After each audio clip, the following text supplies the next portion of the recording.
We face considerable threats in this evolving new environment.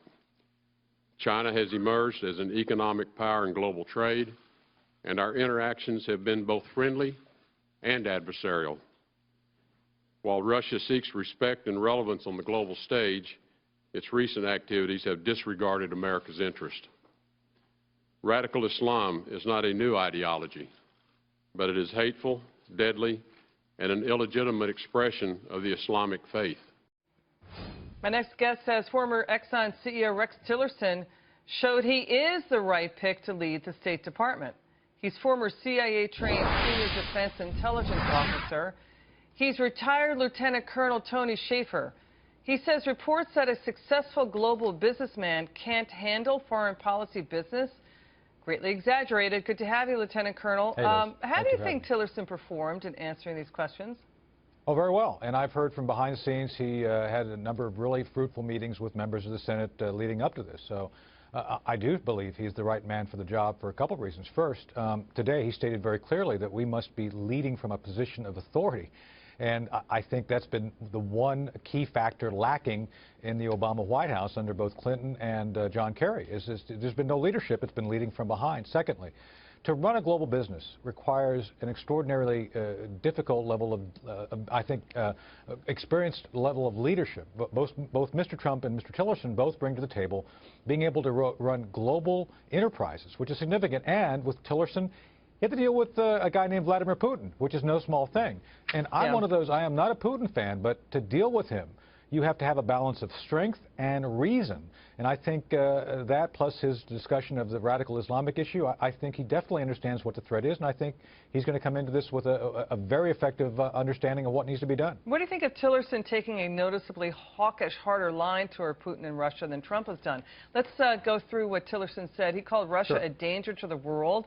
He said it was a fair assumption that Russia did meddle in the election, that Russia should not have seized Crimea, but he wouldn't go so far as to call him a war criminal, even though Senator Rubio was pushing him to do so, and he deflected supporting further sanctions on Russia. What are your thoughts? Well, look, Vladimir Putin's a thug. My information, he's actually personally killed people, so he's not a good man. With that said, he's a world leader. We have to understand that he leads the Russians, and we must deal with that as such. So, Mr. Tillerson, what he's talking about here, I believe, is very clearly standing up and saying this is a clear challenger to our global standing, to our interests. Let me be clear on this. General Joseph Dunford, Joe Dunford, the current chairman of the Joint Chiefs, said the same basic thing in front of the Senate during his confirmation about 18 months ago. So this is not a new thing. I think Mr. Tillerson is going in this with the right. And let's remember, under the Reagan White House, George Shultz, Secretary of State Shultz, was more of a hawk in many ways than Cap Weinberger, the Secretary of Defense. When they decided to invade Grenada, a friend of mine was in the room, and he said the vote, Shultz voted the vote to go to invade, and Cap Weinberger didn't. So I think Tillerson's coming from the same cloth. Lieutenant Colonel, you know, just one final point for the viewer. Tillerson did break away from Trump and said he does want to work with moderate Muslims to, you know, basically fight ISIS and, you know, go after ISIS. He didn't know if he didn't answer if he'd support the creation of a Muslim registry for Muslim Americans. He wouldn't go so far as to say that, but he was really tough about fighting ISIS. Let's get to the next topic. Trump questioning how the fake Russia, he's saying it's a fake Russia report. He doesn't know. Trump is questioning, well, how did it get leaked to BuzzFeed and CNN? Take a listen. I will tell you that not within the meeting, but outside of the meeting, somebody released it.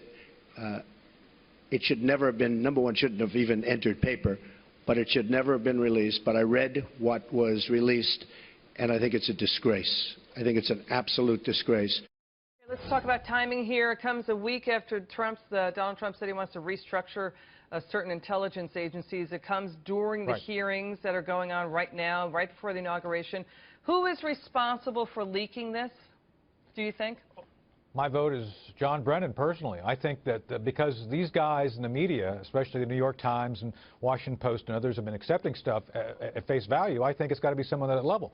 And I'll say it on the record. Secondly, along that same line, there needs to be a leak investigation. Wait, stay with me. You think it was Obama administration intelligence officials or a senator who doesn't like Trump? That, yes. I believe someone in a position of authority did leak it.